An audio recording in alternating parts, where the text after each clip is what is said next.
بەشێکی باشی کۆنگرە بەڕێوە چوە بەڵام هێشتان بەشێکی ماوە بۆی من دەمەوێستا لەگەڵ یەکێک لە ئەندامانی کۆنگرە قسە بکەم. سومەیە خانم لەگەڵە.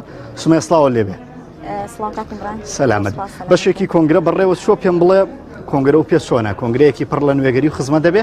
بەڵێ بنای خۆی گەورە پیرۆزبایی بەستنی کۆنگرە لەسەر جەم ئەندامانی ڕێخای قوتابیانی کوردستانەکەم بەعام هیوادارم داوای خۆی گەورەکەم ئەم کۆنگرە بکاتە بۆی دەستپێک و نوێبوونەوەی یەک لە نوێبوونێکی گەورە و سەرتاسەری و ڕیشەی لەناو تەواوی کایەکانی ڕێخای قوتابیانی کوردستانە. سپاس بەخوا زۆر زۆر باشە گروتونێکی زۆر باشی هەیە ئەندامان ئەوانی کە ناویان بۆ ئەندام کۆنگرە دەرچوە هەمویان حزوریان هەیە و هەمویان ئامادەن. الحەمدولله. بەشداری خوشکان چۆنە لە کۆنگرەکەیە؟ وەڵا سپاس بەخوا جێی دڵخۆشیمانە یعنی سیرەکەم بەشێکی قاعەکە هەمووی خوشکانن ئەمە بەشێکی جێی دڵخۆشیە بۆ ئێمەی خوشکان کە بەشێکی ڕێخای قوتابیان سیرەکەی ئامادەبوونی خوشکانە. سومەیە خان چاوەڕوانی چیەکەن ئێوە وەکو خوشکان دەتان هەوێت لە قوتابیان و لەم کۆنگرەیە شتێک یەکلاییکەنەوە بۆی کە سوودی زیاتر بە قوتابی خوشک بگەێنن؟ بەڵێ بەعام کاکەمڕان ئێمە ڕێخای قوتابیان تابەت نییە بە خوشکە تابەتە بە هەردووکیان جایی تر تاکە ئۆرگانە لەناو کۆمەڵی دادگەریە کە یعنی بۆ هەردوو چینەکە وەکێک ئاست دەرفەتی خۆخاندووە وەکێک ئاست ڕۆڵ و پێگەی پێداون. ئێستا من نازانم هەست ناکەم هیچ جیاوازێکە بێ لە نێوانیانە سەرەکی بۆ پۆستەکان بۆ تەنانەت بۆ سکرتێریش ئەکرا ئێمە سکرتێری ئافرەتمان هەبێ ینی هیچ پۆستەکان پێم وابێ بە یەکێک لە پۆستەکان تایبەتە بە خوشکان چۆن بەرەو ڕووی کاندید بوونەوە چەند ئەمجار لەم کۆنگرەی شەشەمە هیچ پۆستێکمان تایبەت نەکردووە بە خوشکان چونکە ئێستا جیاوازیەک لە دەرچوان خوشک بێ. بەڵێ ئەمە ڕێژەیەکە بەڵام پێم وایە ڕێخای قوتابیان ئەوەی تێپەڕاندووە کە ئێمە بێن باسی کۆتا ئەوانە بکەین بەڵام بەدەنگی خۆیان دەرەچن.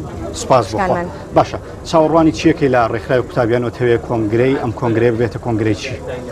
دڵنیام ئەمە یەقینە کە ئەم کۆنگرە بێتە هۆی گۆڕانکاریی ڕیشەی لەسەر جەم بەشەکانیان کە بەشی ئیداریاتە بەشی پەروەردەی بەشی ڕاگەاندنە دڵیان ئەم بەشانە سەرجەم نوێ ئەبنەوە بە ئەو ئاستەی کە ئێستا کۆمەڵگە پێویستێتی بۆ ئاستەی کە ئێستا سەردەم ئەیخوازێت دڵیان گۆڕانکاریی ڕیشەی و جەوهەریە بێت لە تەواوی بەشەکانیان. باش سومەی خان لە ماوەی ڕابردوو پێما بێزانە بە لە سکرتاریەتیش بووی پرۆژە و پلانەکانتان چییە بە دیاریکراوی دەتانەوێت کار لەسەر چی بکەن و پرۆژانەی کاتان هەوکو خولی سەرکەوتون و کۆمەڵێک پرۆژە ئێمە کۆمەڵی پرۆژەمان هەبووە کۆمەڵێ ئەمانەیە کۆمەڵی پرۆژی تری بۆ زیادکەینەوە ئەو پرۆژانش کە سەرکەوتو بوونێتیایە فراوانتر و گەورەتر و باشتری کەین لەوانە پرۆژەی سمبولی نورمان هەبوو بۆ باڵاپۆشی ئینشاءڵڵا ئەم جارە بە نوێگەرێکی ترۆ بە کۆمەڵی میکانیزمی ترۆ دەست پێکەینەوە پرۆژەی دۆستانی محەممەدمان هەبووە بۆ پەروەردەکردنی گەنجانمان بۆ پەروەردەکردنی قوتابیانمان لەسەر ڕێبازی پێغەمبەر صلی الله علیه وسلم ئەم جارە فراوانتر و گەورەتریەکەینەوە پرۆژەی ڕێگەی زانکۆمان هەبووە بۆ خزمەتکردنی قوتابیانی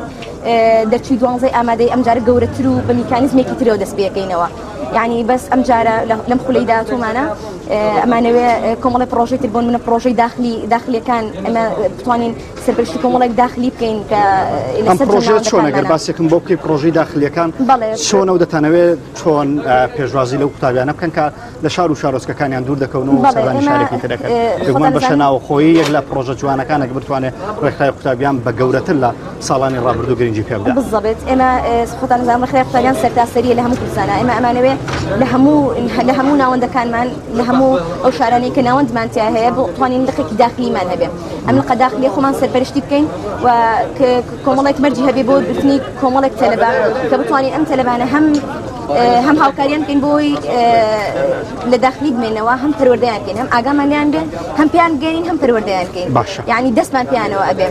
لە دوای کۆنگرە ئەم پرۆژەیە چێتە بواری جێبەجێکردنەوە؟ بەڵێ قسەی لەسەرەکەین سبەینی ئینشەڵڵا کە هینە ڕاستپار کۆمەڵی ڕاستپاردەوەمانوان پێ تایەتی ئینشەڵڵا باسێکین و دڵێم شەڵا چێتە بواری جێبەجێکردنەوە. یعنی کۆنگرەیەکی وەکو لە ماوەی ڕابردوو حزبی کۆمەڵی ئیسلامی یان کۆمەڵی کە گۆڕا بە کۆمەڵی دادگەری کۆمەڵی گۆڕانکاری ڕیشەیی بەخۆیەوە بینی چاوەڕێکرێ قوتابیانیش بەم شێوەیە نوێ ببێتەوە گۆڕانکاری ببێنە لەم کۆنگرە؟ پێم وایە قوتابیان زیاتر چونکە ئەمە یعنی گۆڕانکاریوانە زیاتر لە قوتابی و لە چینی گەنج و ئەمانە زیاتر سەر هەڵەدات و زیاتر پەری پێ ئەدرێ پێم وایە ڕێخای قوتابیانی کوردستان ئەم جارە لە کۆنگرەی شەشەمە بە تەواوی بە هەموو وجودی و خۆی نوێ ئەکاتەوە.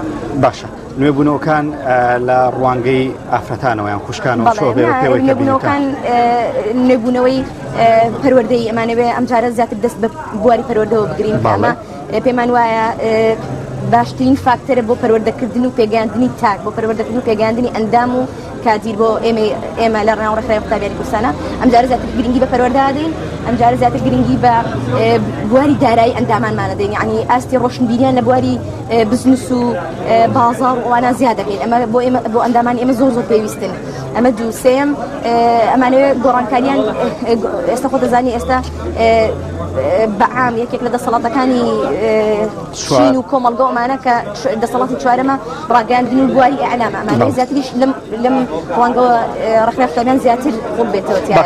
سومەیە خان تۆ لە دەستەی سکرتاریەت بووی لە ماوەی ڕابردوو ڕێکخراوی قوتابیان و بەشێک لە ئەندامانی و بەشێک لە گەنجانی هەرێمی کوردستان بەدەست بێکاریەوە دەناڵێنن. ڕێکخراوی قوتابیان لە نیازێتی هیچ پرۆژەیەکی هەلیکار بۆ گەنجان بڕخسێنێ بەداخەوە لە ڕابردووە کەموکوت هەمان بووە بەڵام زۆر کەم بووە نەمانتوانیوە ئەندامانمان یعنی بەتەواوەتی ئەو کێشە چارەسەر بکەین بەڵام ئینشاڵڵا لە ئەم قۆناغی بەدواوە کە دوای کۆنگرەی شەشەمەکە ئینشاڵڵا پلانمان هەیە ئینشاڵڵا ئومێدمان هەیە کە ئەو قەیرانە بەتەواوەتی بنبڕ بێ لەناو ڕێکخراوی قوتابیانی کوردستانە. دەستە خۆش بە سومەیە خان زۆر سپاس بۆ تۆ کە لەگەڵم بووی.